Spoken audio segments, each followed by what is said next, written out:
Isso é um mecanismo formidável de se ver, pois significa que pode-se reproduzir a informação de 1000 livros com 500 páginas de informações na menor letra em um sistema assim em aproximadamente 20 minutos. Pense em datilografar a informação de 1000 livros, cada um com 500 páginas em 20 minutos, sem muitos erros.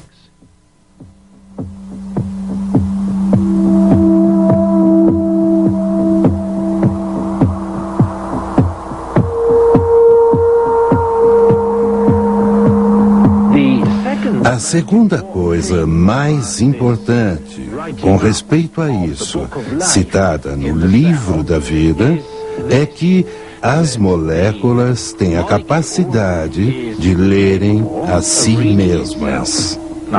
Ora, quando escrevemos um livro, nós precisamos de que alguém o leia, mas a célula não. A célula, em primeiro lugar, cria o que é conhecido como os ribossomos.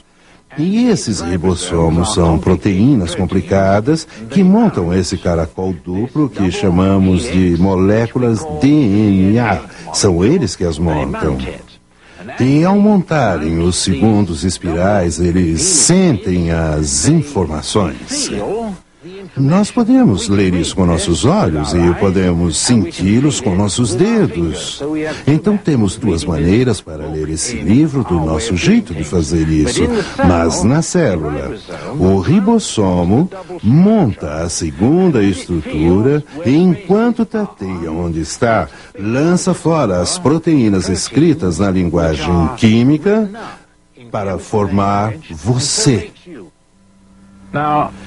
Bem, a informação contida no DNA não está escrita nas moléculas que formam aquele cordão. Pode acreditar.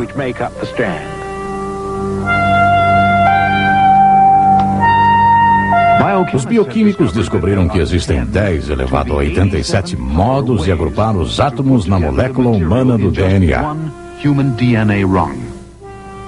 De acordo com a teoria da evolução, essa molécula fantasticamente complicada, que é só uma pequenina parte da célula humana, veio a existir por acaso com o tempo, por meio da experimentação.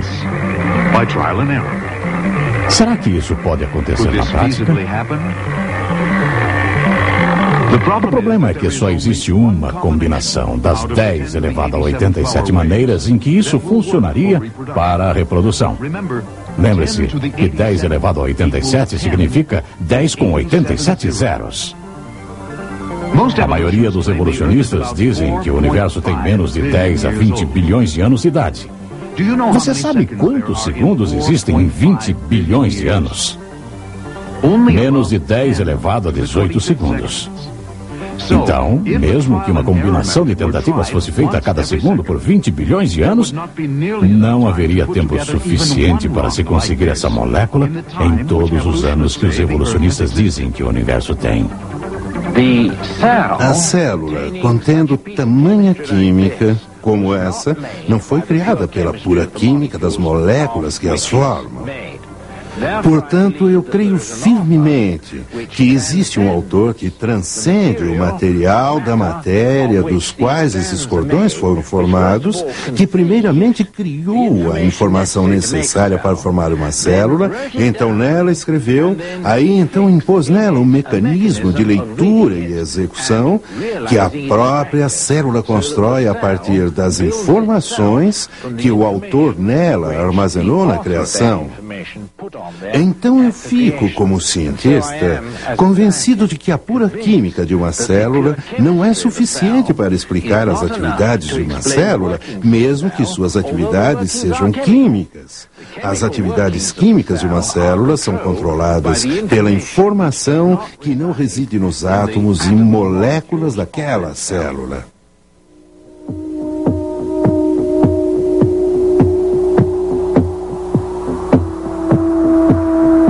Em Gênesis diz: no princípio Deus criou.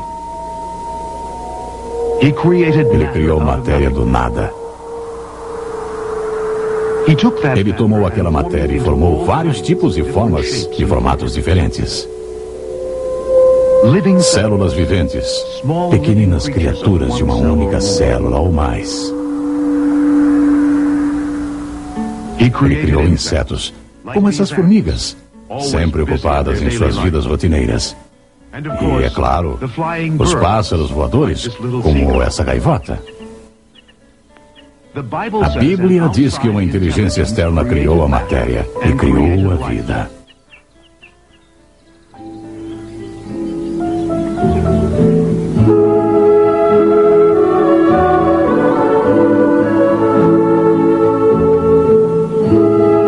Durante a Idade Média, alguns povos pensavam que os seres vivos frequentemente surgiam de matérias mortas e sem vida.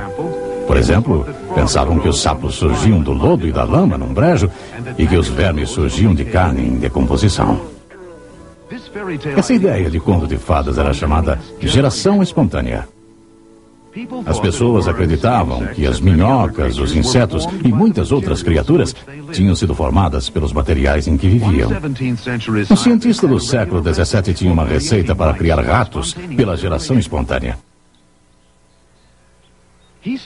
Ele recomendava pegar uma camisa imunda e suada e então adicionar trigo. Então, depois de deixar essa combinação cozinhando por 21 dias, você descobriria que do suor e do trigo surgiriam ratos. Em 1668, um italiano chamado Redi quis saber se a carne realmente era a fonte dos vermes encontrados em carne podre. Ele fez algumas experiências nas quais ele provou que carne podre não tinham vermes, a menos que as moscas pousassem nela.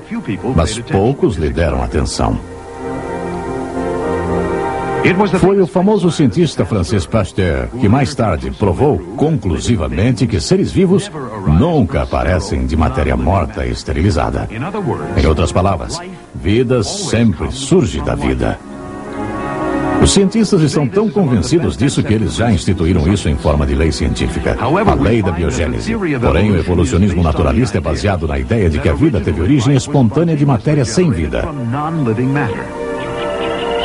Isso é acreditado, mesmo quando nenhum exemplo sequer já foi observado desde o nascimento das observações científicas.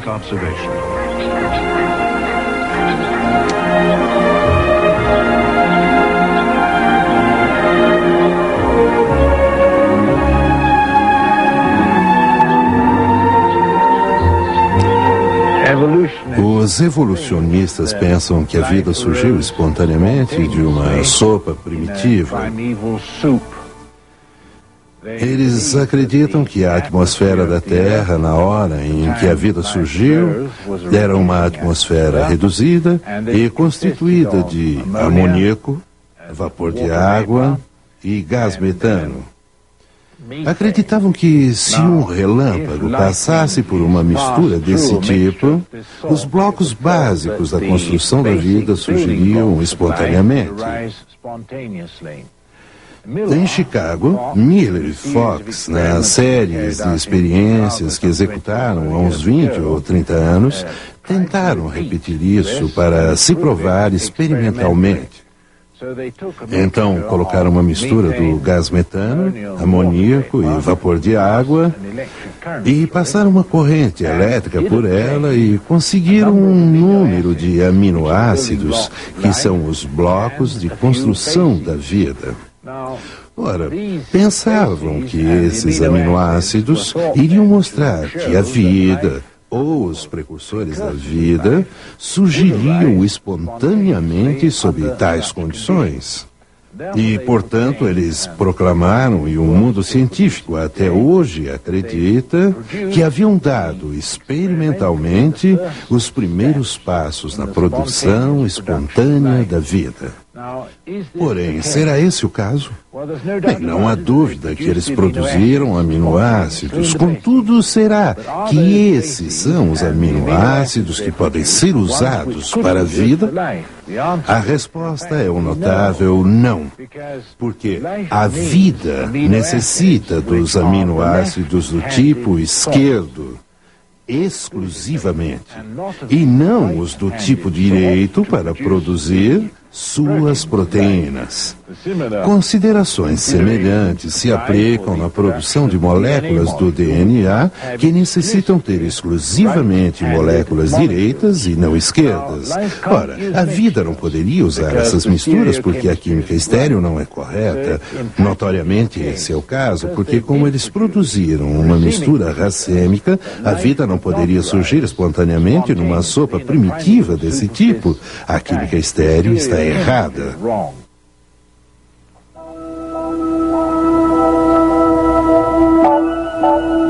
Mesmo que a experiência de Miller